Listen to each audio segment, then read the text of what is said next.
আজকের গল্প দিয়ে শুরু হচ্ছে আমাদের নতুন segment veil of tales contemporary. এই সেগমেন্টে থাকবে আজকের নতুন বাঙালি লেখকদের লেখা কিছু বিশেষ গল্প, আর সেই গল্প পাঠের যাত্রা শুরু হলো আমাদের প্রিয় লেখক শ্রী পবিত্র ঘোষের কলমে। লেখক পবিত্র ঘোষ পেশায় সিভিল ইঞ্জিনিয়ার। তিনি বর্তমানে কলকাতার একটি বেসরকারি সংস্থায় কর্মরত। 2018 সাল থেকে সোশ্যাল মিডিয়ায় লেখালেখি শুরু। একক বই এখনো আসেনি, কিন্তু এখনো পর্যন্ত বহু জনপ্রিয় অডিও স্টোরি চ্যানেলে তার অনেকগুলি গল্প পাঠ করা হয়েছে। বর্তমান অডিও স্টোরি জগতে পবিত্র ঘোষ একটি উজ্জ্বল নাম।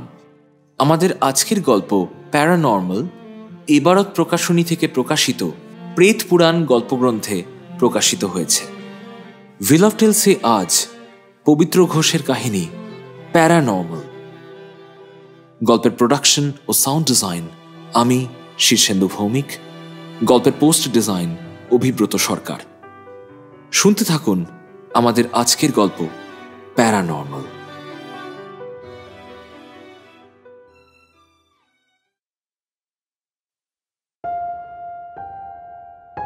চোখ খুলে গেল আমার।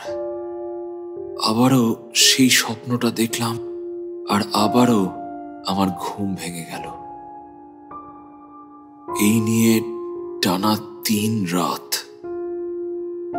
ঘর অন্ধকার। হাত বাড়িয়ে মাথার পাশে টেবিলের উপর থেকে ফোনটা নিয়ে সময় দেখলাম।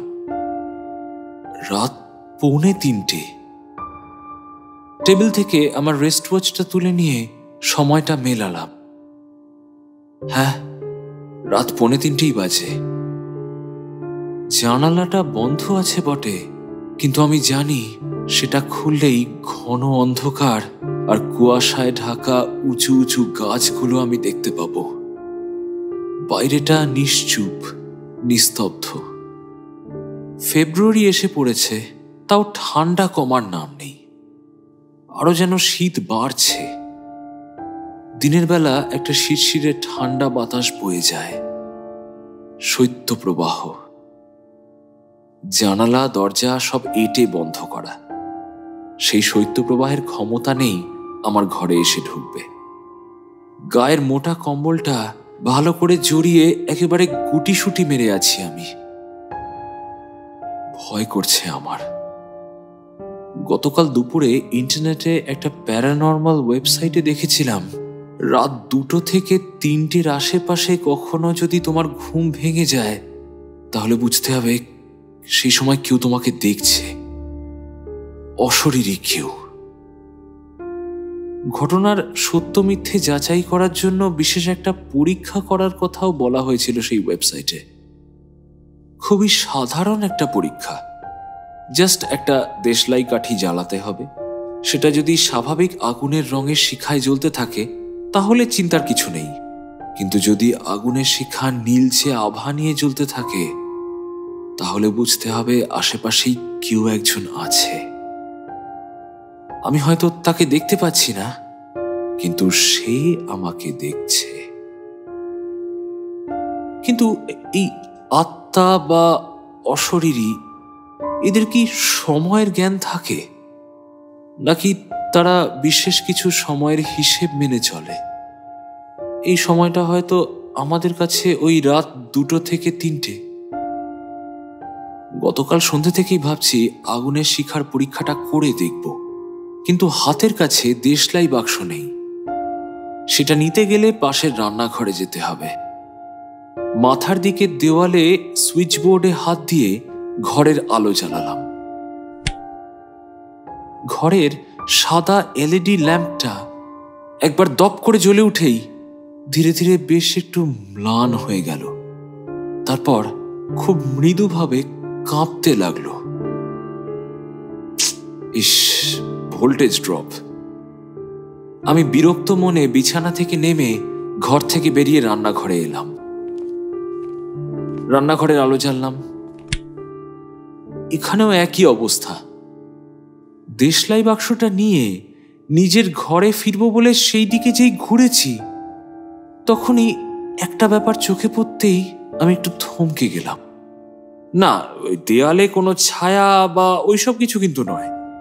দেখলাম আমার ঘরের সাদা এলইডি আলোটা উজ্জ্বলভাবে জ্বলছে। তার মানে ভোল্টেজ ফিরে এসেছে। কিন্তু তা কি করে হয়? রান্নাঘরের আলোটা তো এখনো দপদপ করছে।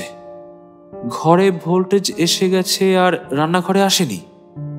আমি তাড়াতাড়ি পা ফেলে ঘরের মধ্যে এসে দাঁড়ালাম, আর ঠিক সঙ্গে সঙ্গেই আবারও ঘরের ভোল্টেজ কমে গেল। আমি পিছন ঘুরে দেখলাম রান্নাঘরের আলোটা তাড়াহুড়োয় নিভিয়ে আসতে ভুলে গেছি, কিন্তু সেটা এখন উজ্জ্বলভাবে জ্বলছে। ব্যাপারটা কি হচ্ছে? তার মানে কি আমার ঠিক পিছন পিছন কেউ একটা ঘুরে বেড়াচ্ছে? আমি যেখানে যাচ্ছি সেখানে সেও যাচ্ছে আমার সাথে সাথে, আর সেই জন্যেই সেখানে আলো কমে যাচ্ছে। হঠাৎই যেন আমার খুব ঠান্ডা লাগছে, হাত কাঁপছে। টেবিলের উপর ফ্রেমে বাঁধানো আমার নিজেরই একটা ছবি রয়েছে। এই ম্লান কম্পমান আলোয় নিজের ছবিটা যেন নিজের কাছেই কেমন ভয়াল ভুতুড়ে লাগছে। আমি তাড়াতাড়ি ঘরের আর রান্নাঘরের দুটো আলোই নিভিয়ে দিয়ে দরজা বন্ধ করে ঘরের মাঝখানে এসে দাঁড়ালাম। আলোগুলো জ্বললে যেন বেশি ভয় করছে। আচ্ছা, আমার ঘাড়ের কাছে কি কেউ নিঃশ্বাস ফেলল?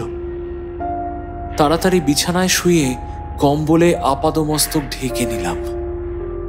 ঘরের দরজা জানলা সব বন্ধ, গায়ে মোটা কম্বল। তা সত্ত্বেও যেন ভেতর থেকে শরীরটা ঠান্ডা হয়ে যাচ্ছে। আমার মনে হচ্ছে এক্ষুনি কাঁপুনি দিয়ে জ্বর আসবে। কাল সকালে কি একবার ডাক্তারের কাছে যাব?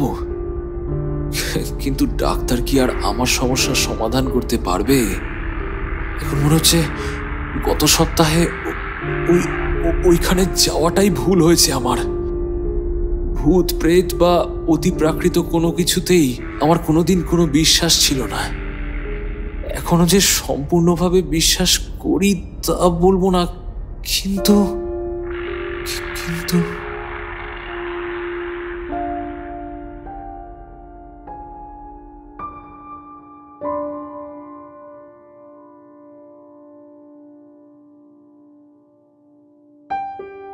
আমি থাকি একটা পাহাড়ি পরগনার ছোট্ট একটা গ্রামে। এই দিন চারেক আগের কথা, দুপুরে খাওয়া দাওয়ার পর একটা বই নিয়ে পড়তে বসেছি। আমার খুব প্রিয় একটা বই। আসলে বড় কথা হলো, আমার খুব কাছের একজন মানুষ আমাকে এই বইটা উপহার দিয়েছিলেন। আমার বাবার ছেলেবেলার বন্ধু সপ্তর্ষি কাকু, সপ্তর্ষি বোস। কাকুর কথা মনে পড়লে এখনো খুব কষ্ট হয়। আমাদের পাড়াতেই থাকতেন সপরিবারে, কিন্তু প্রায় 8 বছর আগে হঠাৎই কি একটা অসুখে কাকিমা হঠাৎ মারা যান।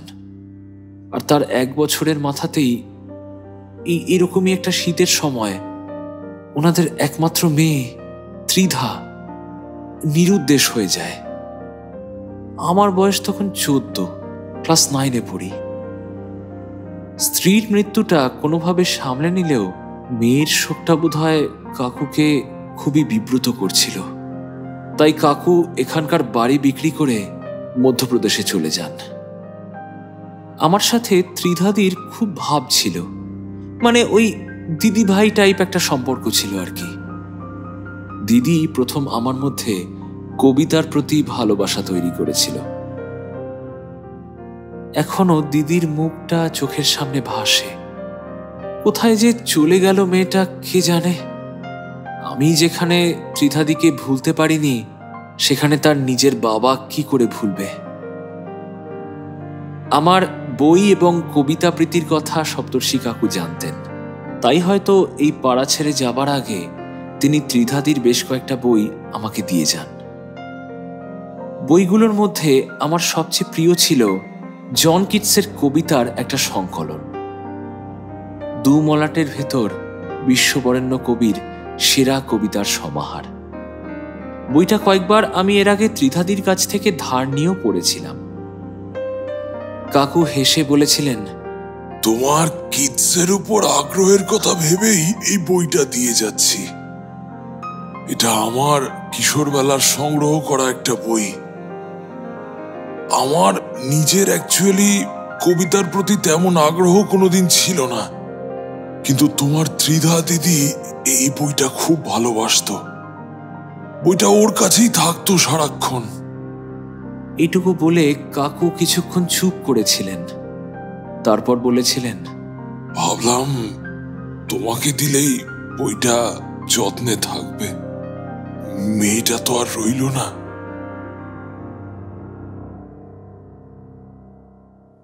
বইটা যে আমার কতটা প্রিয় সেটা আমি কাউকে বুঝিয়ে বলতে পারবো না।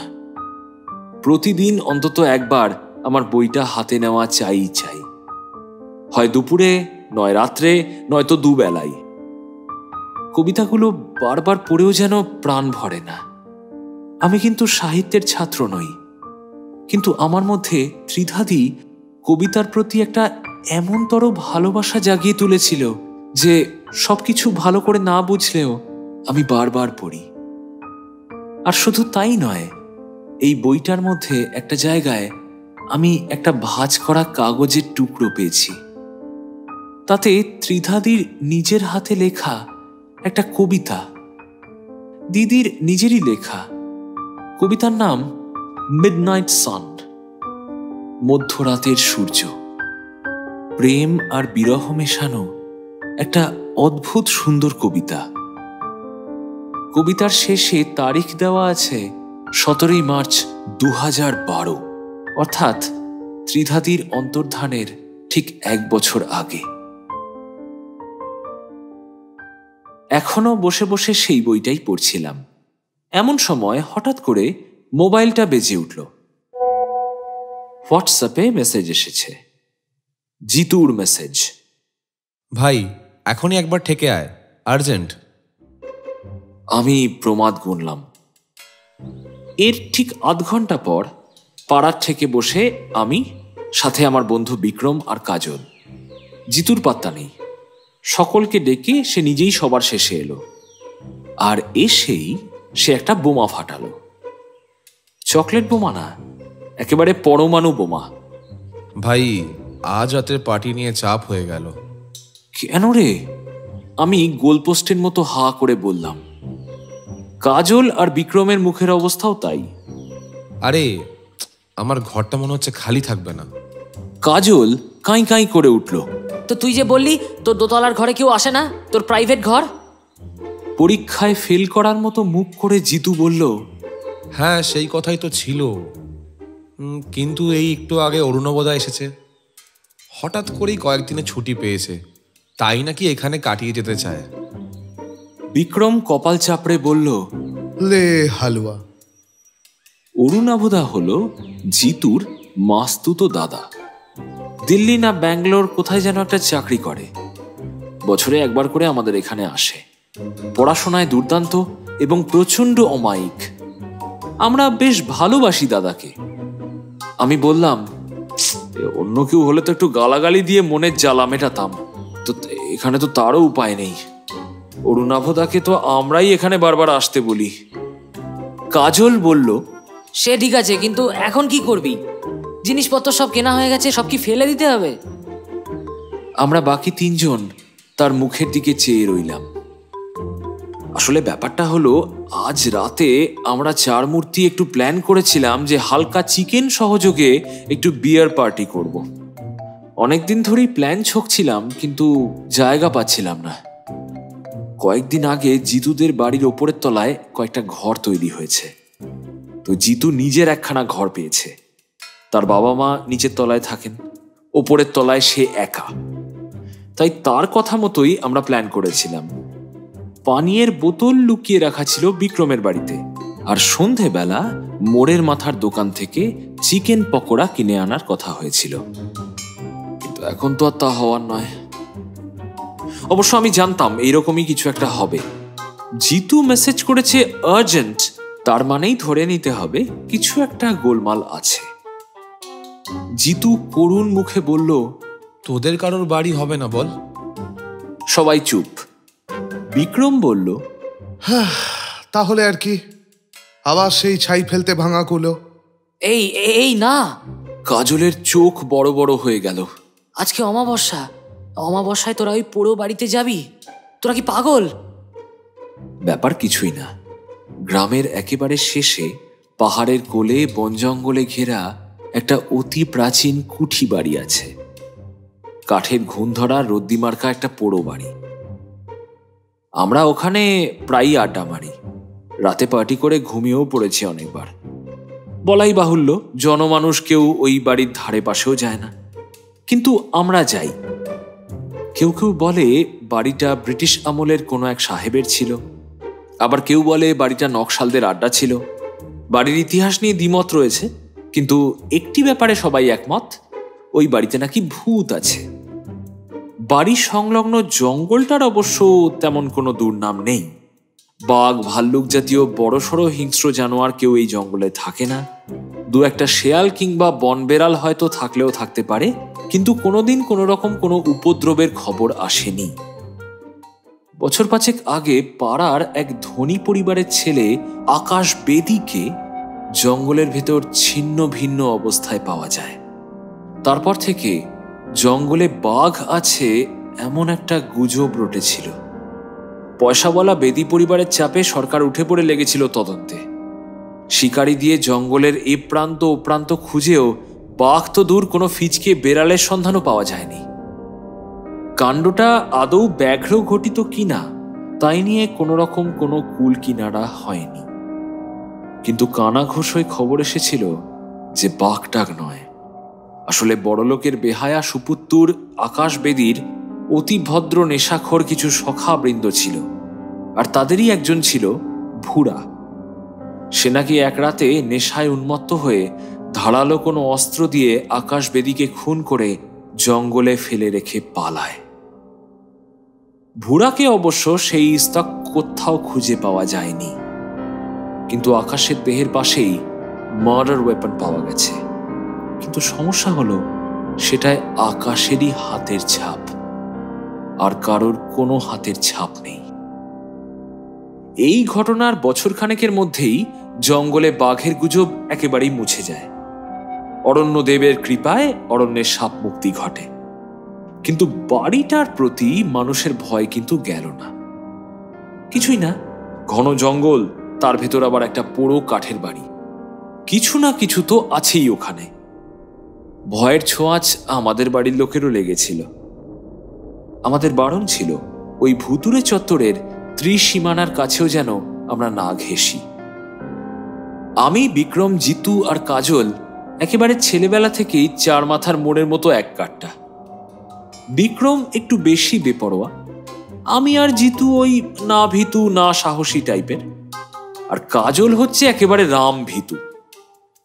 আমাদের পাড়ার বাইরের দিকে একটা লম্বা ব্রিজ আছে, নিচে গভীর খাদ, খাদের নিচ দিয়ে বয়ে গেছে একটা নদী। সারা দিন রাত তার কুলকুল শব্দ শুনতে পাওয়া যায়। আমরা তখন সবে উচ্চ মাধ্যমিক পাশ করেছি, কলেজের ফার্স্ট ইয়ার, ওই 18-19 বছর বয়স। একদিন সেই ব্রিজের ফুটপাথের বেঞ্চে বসে আড্ডা দিতে দিতে বিক্রম বলে উঠল, আচ্ছা, একদিন জঙ্গলের ভেতর ওই বাড়িটায় গিয়ে দেখলে হয় না? কাজল তো যথারীতি হা হা করে উঠল। কি করবি ওখানে গিয়ে? আরে দেখ, আমাদের 4 জনের একটা প্রাইভেট আস্তানা চাই, তাই তো?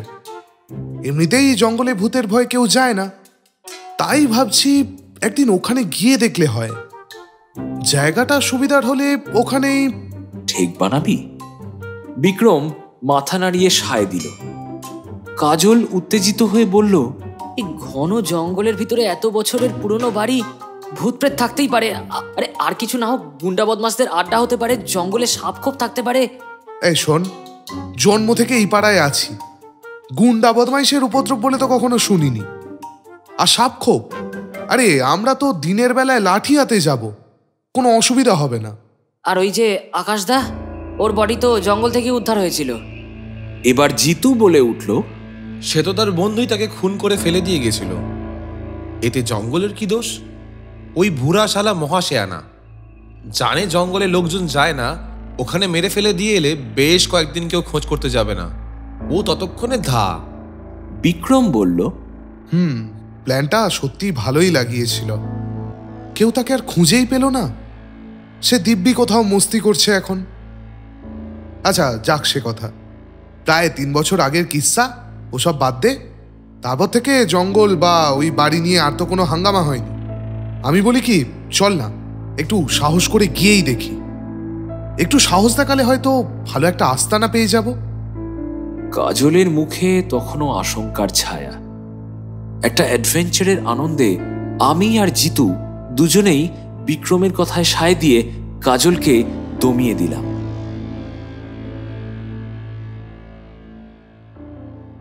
পরদিনই সকাল সকাল সদল বলে কাজলকেও ধরে বেঁধে নিয়ে হাজির হলাম সেই বাড়িতে। না, ভূত তো দূর, একটা ব্যাঙেরও দেখা পাইনি। বাড়িটা যে গুন্ডাদের আড্ডা সেরকমও কিছু মনে হলো না।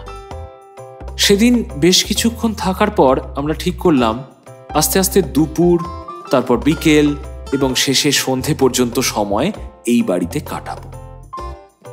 ধীরে ধীরে জঙ্গলের সেই বাড়িতে আমাদের যাতায়াত বাড়তে লাগলো। তারপর দেখতে দেখতে আরো বেশ কয়েক বছর কেটে গেছে। ইতিমধ্যে বিএসসি পাশ করেছি, আর সেই সাথে ওই বাড়িতে রাতও কাটিয়ে ফেলেছি। দিব্যি বাড়ি, ভয়ের কিচ্ছু নেই। ভূত তো নেই, যা দু একটা ইঁদুর বাদুর আরশোলা ছিল তাও আমরা ঝেঁটিয়ে বিদায় করে দিয়েছি। মাঝে মধ্যেই আমরা বাড়ির ভেতরটা নিজেরা পরিষ্কার করি। বলতে গেলে ওটা এখন আমাদের 4 জনের পিতৃদত্ত সম্পত্তি হয়ে গেছে, যদিও আমাদের পিতারা সে বিষয়ে বিন্দু বিসর্গও জানেন না। তো সেদিন দুপুরে যখন দেখলাম যে 4 জনের কারোর বাড়িতেই পার্টি করা যাবে না, তখন বাধ্য হয়েই ওই পোড়ো বাড়ির কথা উঠল। একমাত্র কাজল ছাড়া সবাই রাজি। কাজল যুক্তি দিল, আচ্ছা এই ব্রিজে পার্টি করলে হয় না? জিতু দাঁত খেঁচিয়ে উঠল, তুই কি পাগল? রাত্রে পুলিশ আসে মাঝে মাঝে টহল দিতে। কাজল আর কিছু বলতে পারল না। আমরা এই বছরে অনেকবার ওই বাড়িতে রাত কাটিয়েছি বটে, কিন্তু এখনো অমাবস্যায় একবারও সেখানে যাওয়া হয়নি। এমনি সময় অশুভ শক্তিরা নিদ্রিত থাকলেও অমাবস্যার সময় তারা নাকি জেগে ওঠে। তাই এই কাজল বেটা বিশেষভাবে ভয় পাচ্ছে। এই বছরেই অন্তত 9 করে আমরা 22 বার রাত কাটিয়েছি ওই বাড়িতে, তবুও এই কাজলের ভয় কাটাতে পারলাম না। অনেক বাহানা বের করার চেষ্টা করেও শেষ পর্যন্ত আমাদের চাপে বিষণ্ণ মনে সে রাজি হয়ে গেল। ও খুব ভালো করে জানে যে ও না গেলে আমরা ওকে রীতিমতো তুলে নিয়ে যাব, আর আমরাও জানি ও যদি সারা জীবনও ওই বাড়িতে কাটায় তাহলে ওর ভয় যাবে না।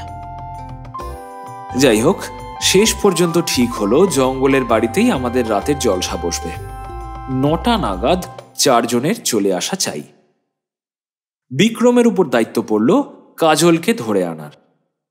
সন্ধ্যায় বাড়ি থেকে বেরিয়ে যখন জিতুকে ফোন করলাম, ও ফোন ধরেই বলল, ভাই গিয়ে একটু অপেক্ষা কর, পকোড়া কিনতে বেরিয়েছি, আমাদের আসতে একটু দেরি হবে। কথাটা শুনেই আমার কেমন যেন একটা সন্দেহ হলো। এরা আমাকে ভয় দেখানোর প্ল্যান করছে না তো? কাজলকেও ঠিক এইভাবেই গত বছর দোল পূর্ণিমার আগের রাতে ভয় দেখিয়েছিল এই জিতু আর বিক্রম।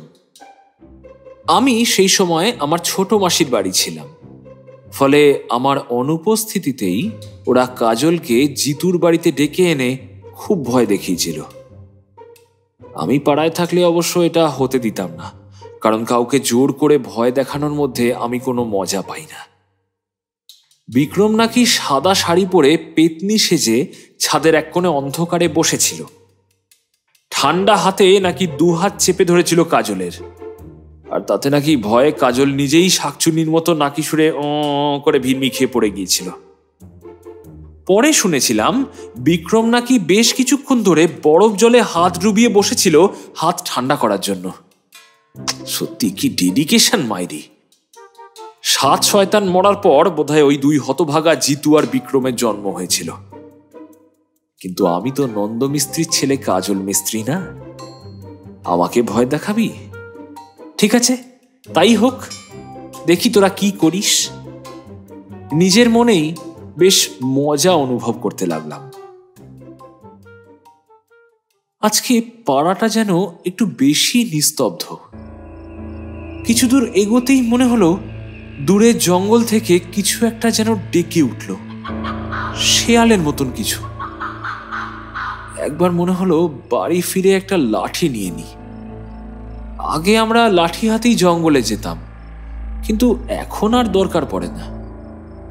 কিন্তু আজ কেন জানি না, আবার পরক্ষণেই মনে হলো সাথে তো টর্চ আছে, কোনো চিন্তা নেই।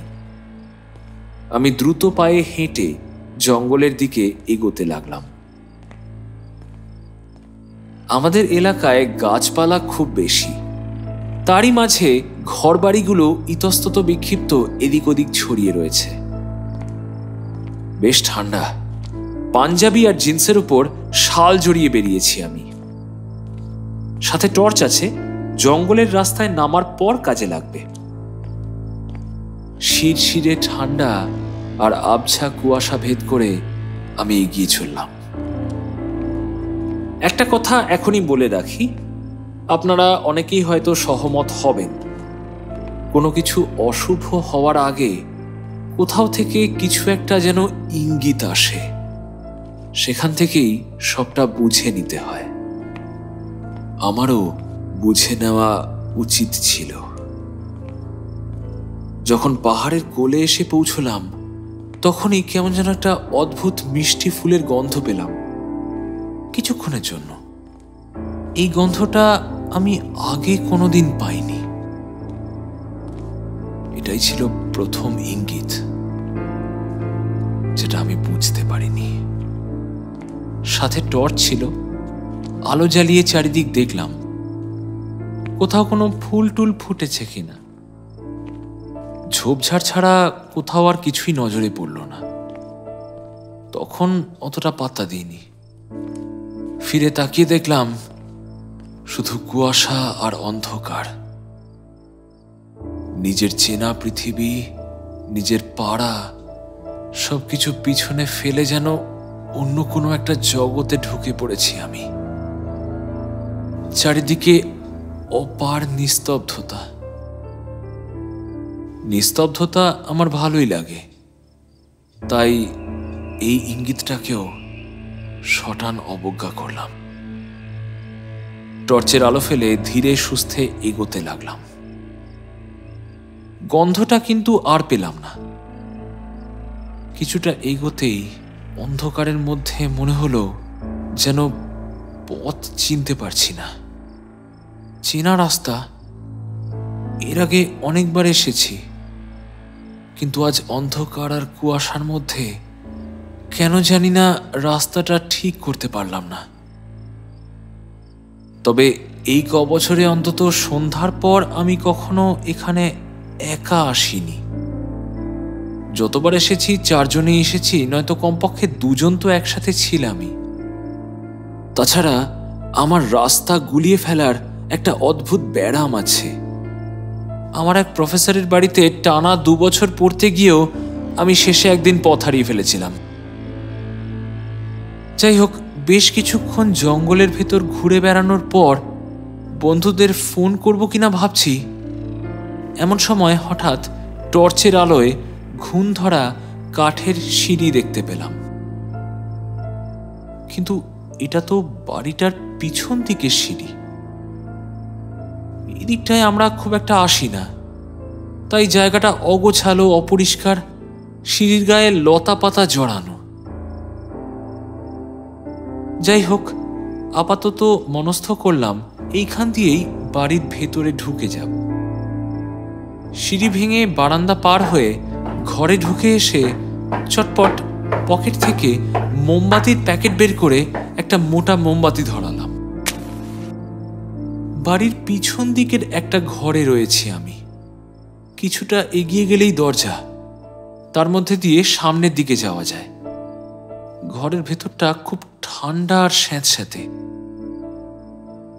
বন্ধুদের উপর দায়িত্ব ছিল শতরঞ্জি সহ বাকি জিনিসপত্র আনার। কিন্তু ওরা কি আসছে না আগে থেকে এসে ঘাপটি মেরে বসে আছে তাও তো জানি না।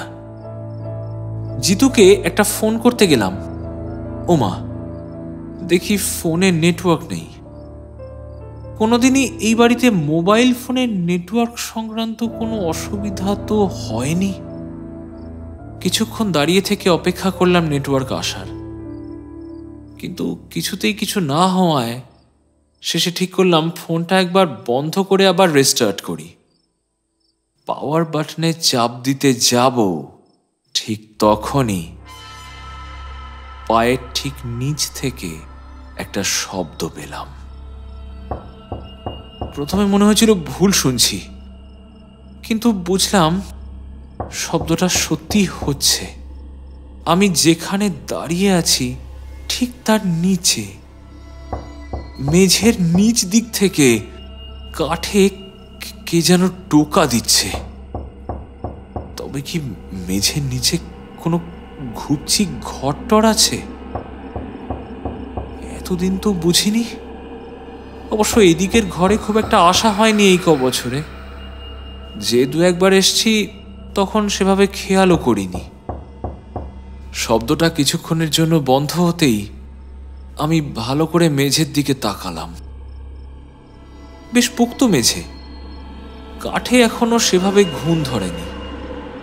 ঠাহর করে দেখলাম কাঠের মেঝের উপর একটা হাতলের মতো অংশ। খুব ভালো করে না দেখলে বোঝা সম্ভব নয়। কিছু বুঝে ওঠার আগেই আবার ঠুকঠুক করে টোকার শব্দ পেলাম। দেখলাম হাতলটা নড়ে নড়ে উঠছে। কেউ যেন ঠিক হাতলের নিচ দিক থেকেই মেঝেতে টোকা মারছে। প্রথমটা একটু হকচকিয়ে গেলেও একটু পরেই আমি বুঝতে পারলাম এটা নিশ্চয়ই বিক্রমদের প্ল্যানের প্রথম পর্ব। মনে হলো হাতলটা ধরে এক টান মেরে তুলে নিচে টর্চের আলো একবারে ব্যাটাদের মুখে ফেলি। ব্যাপারটা মনে হতেই ঝুঁকে পড়ে হাতলটা ধরে টান মারলাম। সহজে খুলল না। বেশ একটু কসরত করার পর ধীরে ধীরে কাঠের ঢাকা সরে গেল। দেখলাম আমার আন্দাজটাই ঠিক। নিচে সত্যি একটা ঘুপচি মতো বেসমেন্ট। ভ্যাপসা গন্ধে নাক ভরে গেল। তার সাথে খুবই মৃদু কিন্তু কিছু একটা মরলে যেরকম গন্ধ বেরোয় ঠিক সেরকম একটা পচা পচা গন্ধ পেলাম। আমি চট করে টর্চটা পকেট থেকে বার করে জ্বালাতে গেলাম, কিন্তু আলো জ্বলল না। অবাক হলাম, টর্চে তো নতুন ব্যাটারি দেওয়া আছে, তাহলে আলো জ্বলছে না কেন? মোমবাতিটা একটু দূরে রাখা আছে। একদম মৃদু আলো ভেতরে গিয়ে পড়েছে।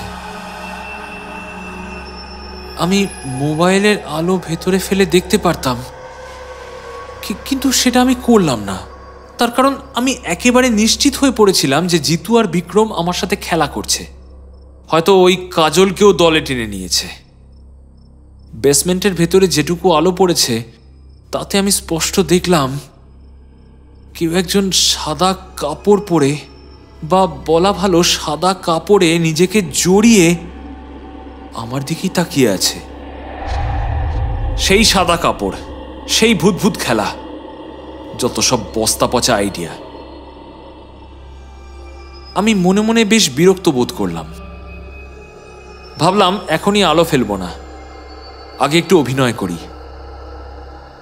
জোর গলায় বললাম, ও এই ছিল তোদের প্ল্যান, তাই তো? ছায়ামূর্তিটাকে পরিষ্কার দেখতে পেলাম না,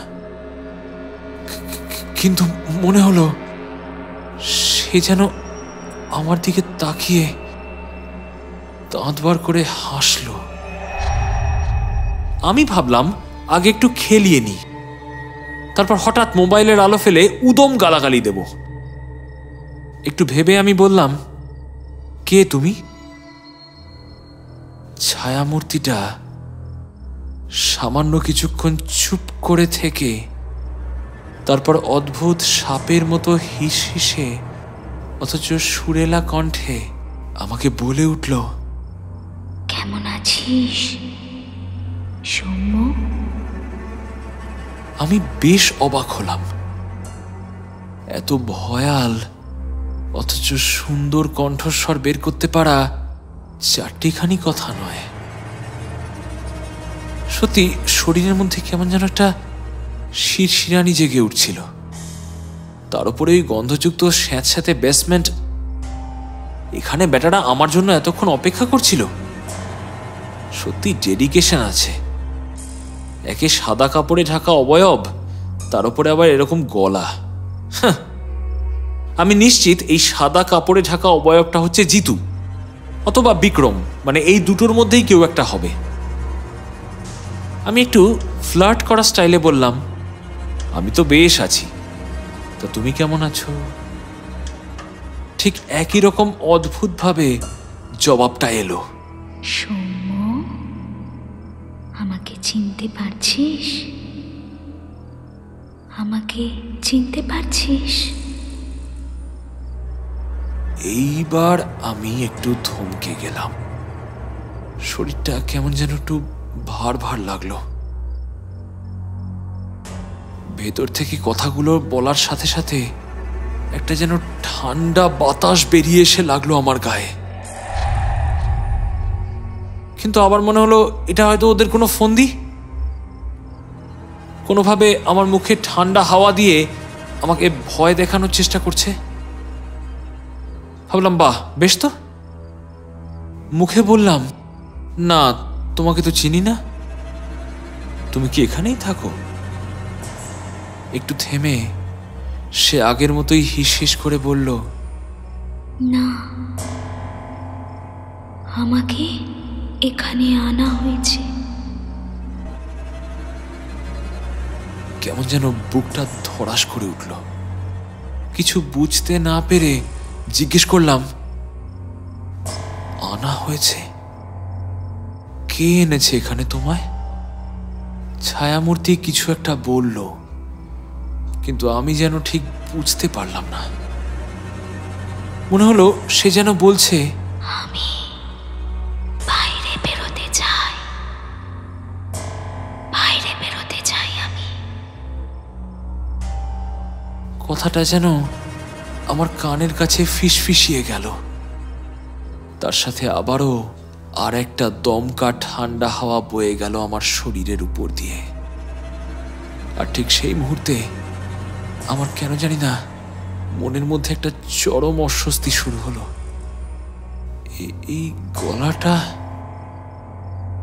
গলাটা এইসব কি হচ্ছে? এটা কি আমার বন্ধুরা করছেন নাকি সত্যি অন্য কিছু? আমি বললাম, তুমি এখানে কি করছো? এবার স্পষ্ট শুনলাম ছায়ামূর্তিটা বলল, অপেক্ষা।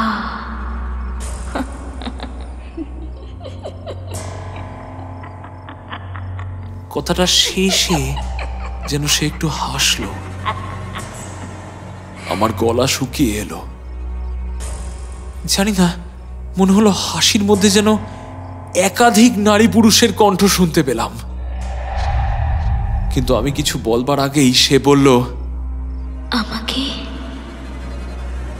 এখান থেকে বের কর, বের কর, বের কর, বের কর, বের কর। মোমবাতির মৃদু আলোয় দেখলাম সে দু হাত তুলে আমার দিকে বাড়িয়ে দিয়েছে। কি হলো জানি না, যেন মনে হলো ওর চোখ দুটো মোমবাতির আলোয় হালকা ঝিলিক দিয়ে উঠল। আমার ভেতরে তখন কেমন যেন একটা যুদ্ধ শুরু হয়ে গেছে। একবার মনে হচ্ছে আমি নির্ঘাত বিপদে পড়েছি, আবার মনে হচ্ছে এটা আমারই কোনো বন্ধু। আর তারপর সব শেষে যেটা মনে হচ্ছে সেটা হলো এই ছায়ামূর্তির সত্যি আমার সাহায্যের দরকার। আমার উচিত ওকে টেনে ওপরে তোলা। কি মনে হতেই আমি হাত বাড়িয়ে দিলাম নিচে। প্রথমটায় মনে হলো ঠান্ডা একটা গহ্বরের ভেতর যেন আমি আমার 2 হাত নামিয়ে দিয়েছি।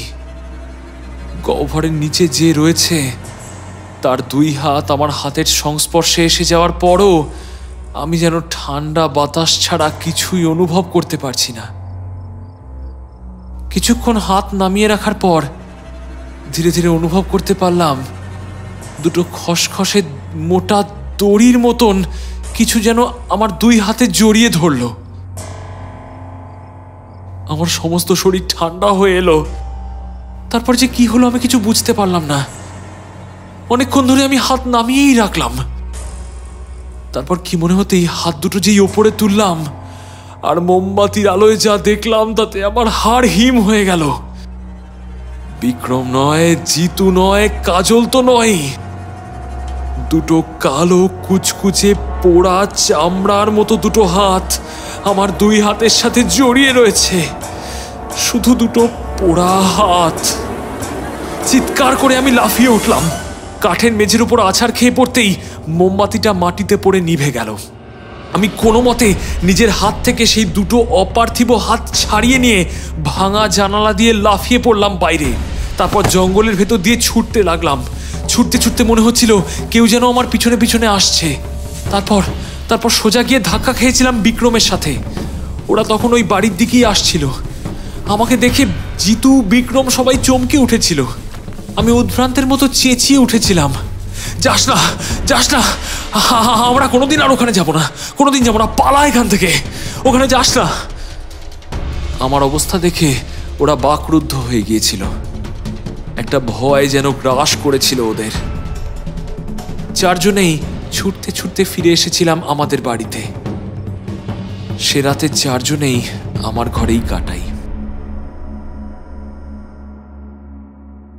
বাবা মাকে কিছু বুঝতে দিইনি। ঘরের দরজা বন্ধ করে কি ঘটেছিল সব ওদের খুলে বললাম। আমি যে সন্দেহ করেছিলাম যে ওরা আমাকে ভয় দেখাতে চায় সেটা ওদের আর বললাম না। বাকি সবকিছুই বললাম। ভেবেছিলাম আমার কথা শুনে ওরা হাসবে, কিন্তু জিতু বলে উঠল, আমরা ফিরে আসার সময়, মানে যখন আমরা দৌড়চ্ছিলাম, আমি স্পষ্ট একজনের হাসির শব্দ শুনেছি। সবাই আমরা ভয়ে বাকরুদ্ধ হয়ে রইলাম। সারা রাত 2 চোখের পাতা এক করতে পারিনি। ধীরে ধীরে রাত কেটে সকাল হলো।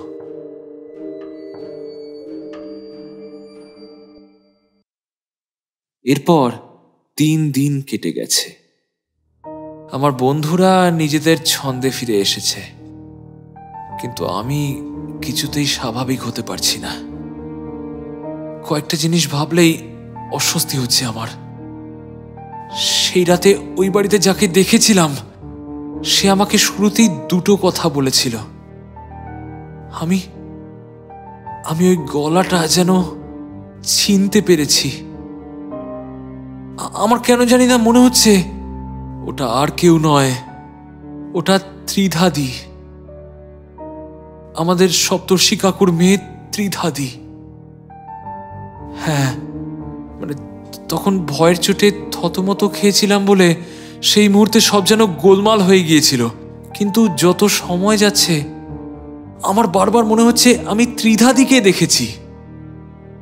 সবাই জানে ত্রিধাদি নিরুদ্দেশ হয়ে গেছে, কিন্তু তাহলে কি ত্রিধাদির দেহাবশেষ ওই জঙ্গলের বাড়ির বেসমেন্টে পড়ে আছে? কেউ হয়তো ওকে খুন করে ওখানে পুঁতে রেখে গিয়েছিল, কিন্তু কে করেছে সেটা হয়তো আর প্রমাণ করার কোনো উপায় নেই। একবার মনে হলো পুলিশকে গিয়ে বলি, কিন্তু নিজের বন্ধুদেরই কথাটা বলতে সাহস হচ্ছে না তো পুলিশ। আর পুলিশকে গিয়ে কি বলবো? জঙ্গলের ওই বাড়ির পিছনের ঘরে একটা বেসমেন্ট আছে, সেখানে একটা দেহ আছে। আর পুলিশ যদি জিজ্ঞেস করে যে অত রাত্রিরে আমি ওই বাড়িতে কি করতে গিয়েছিলাম, তখন কি বলবো? ওরা তো উল্টে আমাকেই সন্দেহ করবে। ভেবেছিলাম কয়েকদিনের মধ্যেই সব ঠিক হয়ে যাবে, কিন্তু সেসব কিছুই হলো না। রাতের বিভীষিকাময় ঘুম ভাঙল বিক্রমের ডাকাডাকিতে। এই কিরে, এ কি অবস্থা হয়েছে তোর? আমি ঘুম চোখে তাকালাম। ঘরে বিক্রম, কাজল আর জিতু তিনজনেই উপস্থিত। ওদের দেখে আমি চমকে গেলাম। একটু আগে ঘুমের মধ্যে আমি একটা স্বপ্ন দেখছিলাম। আমি যেন অন্ধকারে জঙ্গলের ভেতরে হেঁটে চলেছি, আর আমার সাথে আমার এই তিন বন্ধুও চলেছে। চারদিকে অন্ধকার। ধীরে ধীরে আমরা এসে পড়লাম সেই জঙ্গলের বাড়িতে। আমি যেন বেশ খুশি হয়েই আগে আগে বাড়িটার ভেতরে ঢুকে গেলাম, আর হঠাৎ করেই চারদিক যেন একটা অপার্থিব খিলখিলে হাসিতে ভরে গেল। চারদিক থেকে যেন একটা অন্ধকার আমায় গিলে ফেলল। তারপরে কিছুক্ষণ সব চুপ। বেশ কয়েক মুহূর্ত অন্ধকারে ডুবে থাকার পর আমি দেখলাম আমার এই তিন বন্ধু আমাকে চ্যাংদোলা করে তুলে নিয়ে প্রচন্ড জোরে দোলাচ্ছে। আমি ওদের চিৎকার করে বলছি, আরে আরে আমাকে ছাড় তোরা, কি করছিস? আরে আরে কি করছিস? কিন্তু ওরা অন্ধকার তিন ছায়ামূর্তির মতো আমাকে দোলাতেই থাকলো, আর সেই সাথে বিকট স্বরে খ্যাক খ্যাক করে হাসতে থাকলো। আর আমি কিছু বুঝে ওঠার আগেই ওরা আমাকে একটা গভীর গর্তের মধ্যে ফেলে দিল। আর ঠিক তখনই আমি ধর্মর করে উঠে বসলাম। আমাকে ওভাবে উঠতে দেখে ওরাও চমকে উঠল। আমার মা এগিয়ে এলেন, বললেন, দেখ বিক্রম, চোখ মুখের কি অবস্থা হয়েছে দেখ। 3 দিন ধরে তো ঘরের বাইরেই বের হচ্ছে না। আমি দেওয়ালের দিকে একটু সরে বসলাম। জিতু অবাক হয়ে জিজ্ঞেস করলো, তুই এরকম করছিস কেন? চোখ তুলে ঘড়ির দিকে দেখলাম, বেলা 12:30 বাজে। বাইরে চারিদিকে রোদ ঝলমল করছে। আমি জিতুর দিকে ফিরে বললাম, আমি ঠিক আছি। কাজল বলল, তোকে দেখে তো সেটা মনে হচ্ছে না ভাই। আমি এবার একটু জোর দিয়েই বললাম, আরে বললাম তো আমি ঠিক আছি, তোরা যা এখন, আমাকে নিয়ে ভাবিস না। ওরা কিছুক্ষণ বসে থেকে তারপর উঠে বেরিয়ে গেল। শুধু বিক্রম ঘর ছেড়ে যাবার আগে একবার বলল, তুই শিওর তো তুই ঠিক আছিস? আমি ওর দিকে তাকালাম না, শুধু ঘাড় কাত করে হ্যাঁ বললাম। ওরা চলে যাওয়ার পর মা এগিয়ে এসে আমার মাথায় হাত রেখে বললেন, কিরে বাবু, তুই ঠিক আছিস তো? হ্যাঁ মা, আমি ঠিক আছি। তোর বাবাকে ফোন করি একটা, ডাক্তারের কাছে নিয়ে যাই নাকি? না, আজ না। আসলে আমার রাতের দিকে ঘুম হচ্ছে না। যদি আজ রাতেও ঘুম ভালো না হয় তাহলে কালকে আমি ডাক্তারের কাছে যাব। কোনো মতে মাকে বুঝিয়ে দিলাম, কিন্তু আমি নিজেও জানি আমার সাথে যেটা হচ্ছে সেটা খুব সহজে আমার পিছু ছাড়বে না। আমি উঠে গিয়ে আয়নার সামনে দাঁড়ালাম। নিজেকে দেখে নিজেই চমকে গেলাম। আমার গায়ে কি রক্ত নেই? এরকম সাদা ফ্যাকাশে হয়ে গেছি কেন আমি? চোখের কোণে কালি। কিছুক্ষণ পর স্নান করলাম। দুপুরে বিশেষ খেতে পারলাম না, খুবই অল্প খেলাম। মা খুবই চিন্তায় পড়ে গেছেন। বাবাকে ফোন করে বললেন আজ যেন সন্ধ্যায় তিনি তাড়াতাড়ি বাড়ি ফিরে আসেন। আমাকে নাকি ডাক্তারের কাছে নিয়ে যেতে হবে। খাওয়ার পর ঘুম পাচ্ছিল, কিন্তু ঘুমোলাম না। দুপুরে ঘুমোলে রাতে হয়তো আর ঘুমই আসবে না। কিছুক্ষণ বই পড়লাম, কিন্তু কিছুই যেন ভালো লাগছে না। ভাবলাম একটু বাইরে থেকে হেঁটে আসি। হ্যাঁ, এই সময়টাই ভালো। বন্ধুদের সাথে এখন দেখা হওয়ার সেরকম কোনো সম্ভাবনা নেই। কাজল আর জিতু দুজনেই দুপুরে ঘুমোয়, আর বিক্রম সারা দুপুর কম্পিউটারে গেম খেলে। এই সময় ব্রিজের দিকটা বেশ নিরিবিলি থাকে। ওখানে গিয়ে বেঞ্চের ধারে একটু বসতে ইচ্ছে করছে। কেন জানি না মনে হচ্ছে ব্রিজের ধারে দাঁড়িয়ে খাদের মধ্যে উঁকি মারি। মাকে কিছু না জানিয়েই আমি বেরিয়ে পড়লাম। রাস্তায় বেরিয়ে দূরের জঙ্গলের দিকে তাকালাম। উঁচু উঁচু গাছের রেখাগুলো দেখা যাচ্ছে। সেই সন্ধ্যের কথা মনে পড়ল। দুই হাতের সাথে জড়িয়ে থাকা কালো কালো সেই শীর্ণ হাত দুটোর কথা মনে পড়তেই দিনের বেলাতেও হাত পা কেমন যেন শিরশির করে উঠল। আমি ব্রিজের দিকে হাঁটা দিলাম। সকালের দিকে একটু রোদ উঠেছিল, কিন্তু এখন আবার সব মেঘে ঢাকা পড়ে গেছে। ঠান্ডাটা যেন সন্ধে হওয়ার আর অপেক্ষা করতে চায় না। এখনই যেন হিমেল স্পর্শ নেমে আসছে এই গোটা পাহাড় চূড়ায়। সবাই যে যার ঘরে ঢুকে দরজা বন্ধ করে রেখেছে। আমার ভালোই হলো। কেন জানি না মনে হতে লাগলো কেউ যেন আমাকে দেখতে না পায়।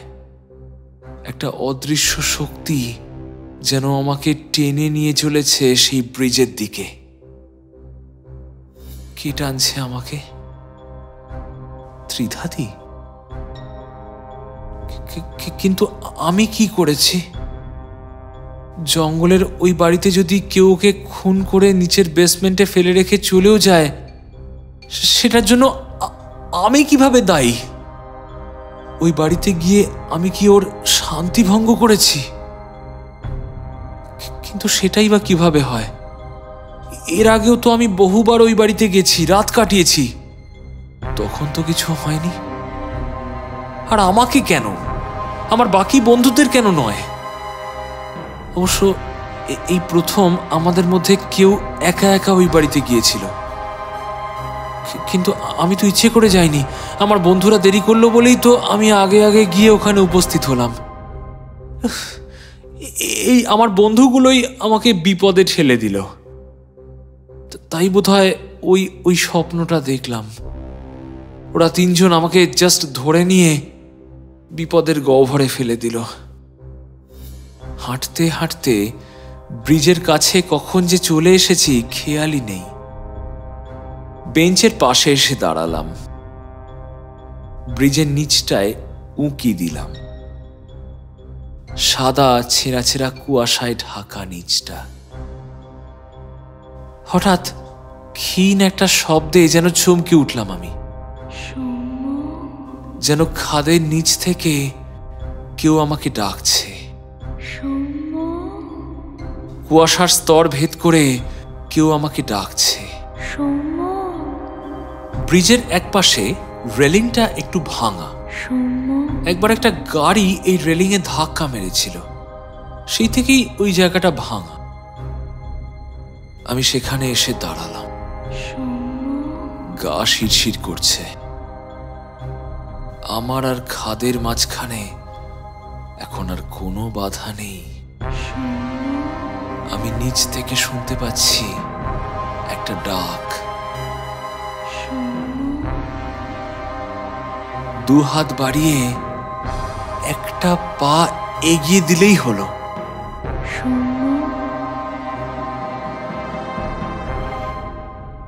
সৌম, তুই এখানে কি করছিস? চমকে উঠে ফিরে তাকিয়ে দেখলাম অরুণাভদা, জিতুর দাদা, তাই না? অরুণাভদা অবাক চোখে আমার দিকে তাকিয়ে আছে। ও বলল, কি করছিস এখানে? আর চোখ মুখের অবস্থা এমন কেন রে? তখন থেকে তোকে দেখছি ব্রিজের ওপরে এসে খালি খাদের দিকে তাকাচ্ছিস। হয়েছে নাকি তোর? আমি বলতে চাইলাম কিছু হয়নি আমার, আমি একটু একা থাকতে চাই। কিন্তু সেসব না বলে আমি মুখে বললাম,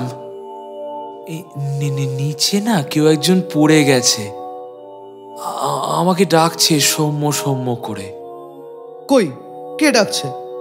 অরুণাভদা এগিয়ে এসে রাস্তার ধারে দাঁড়ালো, ঝুঁকে নিচের দিকে তাকিয়ে দেখতে গেল, আর আমি নিজেকে অবাক করে দিয়ে পিছন থেকে অরুণাভদাকে দিলাম একটা মোক্ষম ধাক্কা।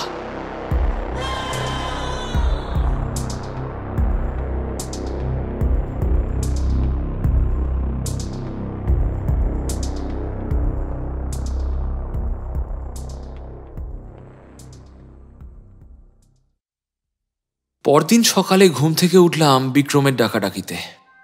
আমাকে দেখে ও বেশ একটু অবাক হয়ে বলল, বাহ, এখন তো বেশ সুস্থ লাগছে তোকে। মা ঘরে এসে বলল, হ্যাঁ, কাল সন্ধ্যায় ডাক্তারের কাছে নিয়ে গেছিলাম। ডাক্তারবাবু বললেন ঠিকই আছে, তেমন কোনো অসুবিধা নেই। আমি জানালার বাইরে তাকিয়ে রইলাম। বিক্রম বলল, এদিকে কি কাণ্ড হয়েছে জানেন? কাল থেকে অরুণাভদা নিখোঁজ। দুপুরে খাওয়া দাওয়া সেরে একটু ঘুরতে বেরিয়েছিল। রোজই নাকি এরকম বের হয়, কিন্তু গতকাল বেরিয়ে আর বাড়ি ফেরেনি। আরে হ্যাঁ তো, কাল তোর কাকু বাড়ি ফিরে বলছিল। পাড়ায় তো হইচই পড়ে গেছে এই নিয়ে। কাল সারা রাত খুঁজেও পাওয়া যায়নি অরুণাভদাকে, কিন্তু আজ ভোরে নাকি ব্রিজের নিচ থেকে তার মৃতদেহ পাওয়া গেছে। মা চমকে উঠে বলল, সে কি রে?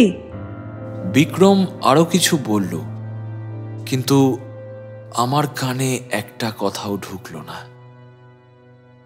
আমি মাথা নিচু করে বসে রইলাম। কাল দুপুরে ব্রিজের ঘটনাটার পর আমি সোজা বাড়িতে পালিয়ে এসেছিলাম। জানি না আমাকে ওই কাজটা করতে কেউ দেখেছে কিনা। আমার মন বলছে কেউ দেখেনি, কারণ আমাকে দিয়ে কাজটা যে করিয়েছে সে সব কিছু বুঝে শুনেই করিয়েছে। গত 3 রাতে যে স্বপ্নটা দেখেছিলাম সেটা গত রাতে আর দেখিনি। আমার ঘুমও ভাঙেনি। আমার বিশ্বাস, আজ রাতে যদি আমি আলো জ্বালাই তাহলে সেটা ম্লান হয়ে দপদপ করবে না, বরং উজ্জ্বল ভাবে জ্বলবে।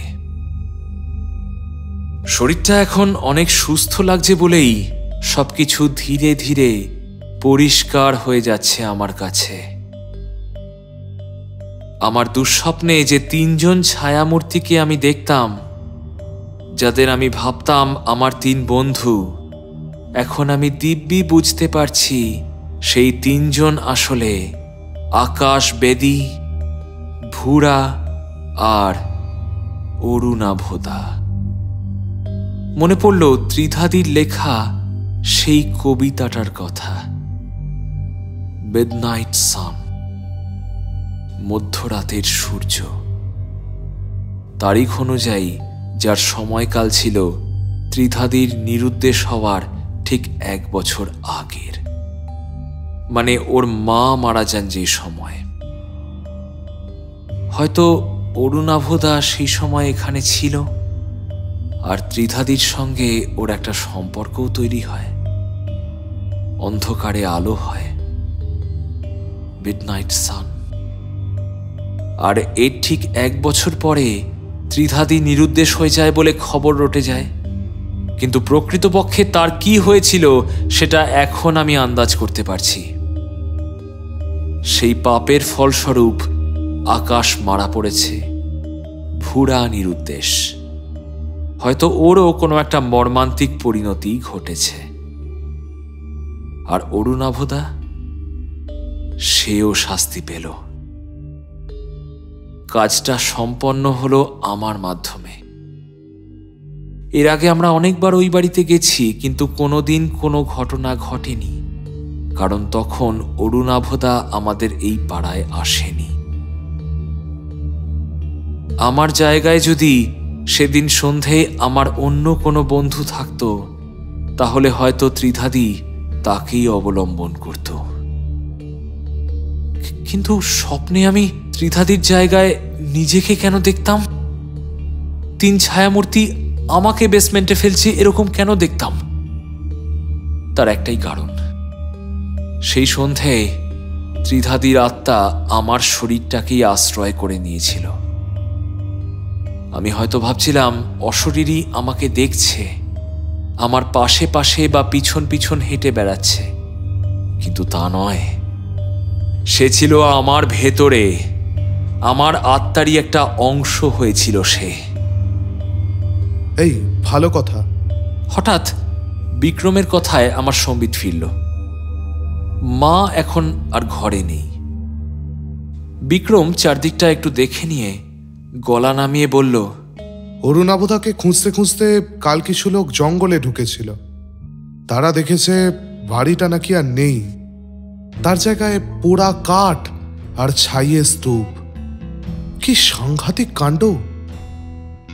আমি আর কিছু বলতে পারলাম না, শুধু চুপ করে তাকিয়ে রইলাম বিক্রমের দিকে।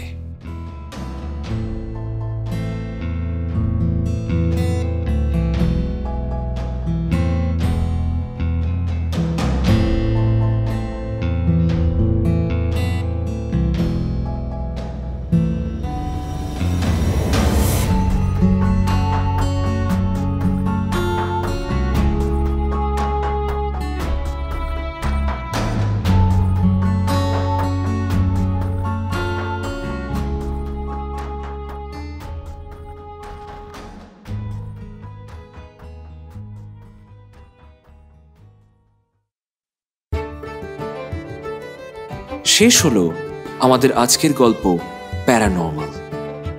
গল্প রচনা শ্রী পবিত্র ঘোষ, গল্প পাঠ, ডিরেকশন, প্রোডাকশন ও সাউন্ড ডিজাইন আমি শীর্ষেন্দু ভৌমিক। গল্পের সূত্রধর সৌম্য, সপ্তর্ষি কাকু এবং কাজলের ভূমিকায় আমি শীর্ষেন্দু। ত্রিধা ও মায়ের চরিত্রে সায়ন্তনী, অরুণাভদা ও বিক্রমের চরিত্রে অর্ণব, জিতুর চরিত্রে সৌভিক। আমাদের আজকের গল্পটি আপনাদের কেমন লাগলো তা অবশ্যই আমাদের জানাতে ভুলবেন না। যদি গল্পটি আপনার ভালো লেগে থাকে তাহলে প্লিজ লাইক করুন, শেয়ার করুন, এবং যদি আপনি আজ প্রথমবার এই চ্যানেলে এসে থাকেন তাহলে প্লিজ সাবস্ক্রাইব করুন। আমরা বিশেষভাবে ধন্যবাদ জানাই লেখক শ্রী পবিত্র ঘোষকে এই উদ্যোগে আমাদের পাশে থাকার জন্য।